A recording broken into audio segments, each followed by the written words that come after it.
Web series गणाची कमाल आमिरची धमाल। हे गणाची कमाल आमिरची धमाल, गणाची कमाल आमिरची धमाल। काय झाले माहिती का, माझ्या बिली लोकांचं लक्ष आहे।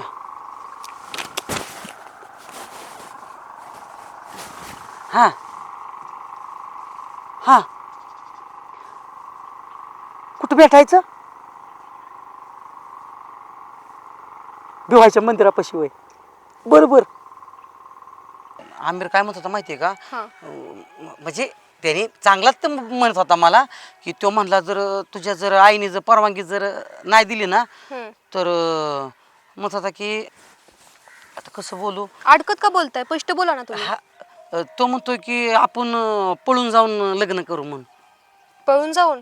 हो हो मला नाही जमणार असं। हो हो वस्तीला गाणं नाही बे। त्याचं काय? अहो आपल्या छोट्या मालकीन साहेब हातात हात घेऊन बोलत बसली होती। काय बोलतोय? अहो खरं तीच बोलतोय आका साहेब।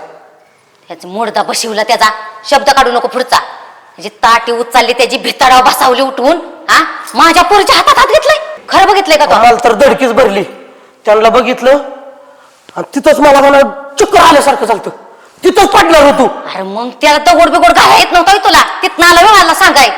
तिथंच देवीच्या पाया पडलो आणि मी बळ मागितलं आणि दावत पळत येत आलो तुमच्यापासून सांगायला। मोडदा बशिवला ह्याचा या गाण्याचा। डायरेक्ट देतो तिला।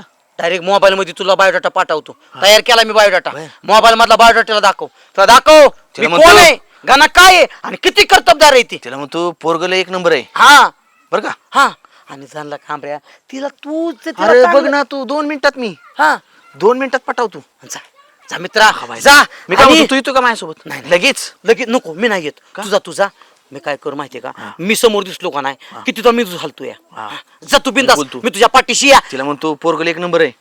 अरे काय सांगतोय, सगळं तर वाईट गोष्टी सांगतोय ना, आणखी मला म्हणतोय पोरग लय चांगला आहे, पोरग लय चांगला आहे। हा आता मला सांगा, लग्न झालं का ना सुधरेल की, आणि मला सांगा की एवढी संपत्ती बिंपत्ती आहे, लग्न झाल्यावर कोणाची नाव होणार आहे? त्याचीच की।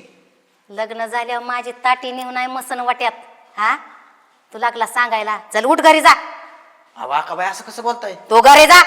देऊ लग्नाचा बार उडवून मस्त मुर्दा बसवी, लग्न लावणारच आणि लगीन करून येणारच। कोणाचा मुर्दा बसावती तर गाम घालून लहानाची मोठी केळत काळजाचा तुकडा आहे माझा। असलं तरी काय आमच्या घरी शिजवायचं आहे त्याला। तुझ्या काय पुरीची मिरवणूक करायची आहे गावात मोकळी सोडून? मग कशाला पोरगा आलं तिकडं? आक्का साहेब तुम्ही खरंच गरीबाला त्रास देऊ नका बरं का, आणि गरीबाला असं अरे कार्य येऊ नका, आहे. हे अति होतंय तुमचं। ना मी कापीला नाही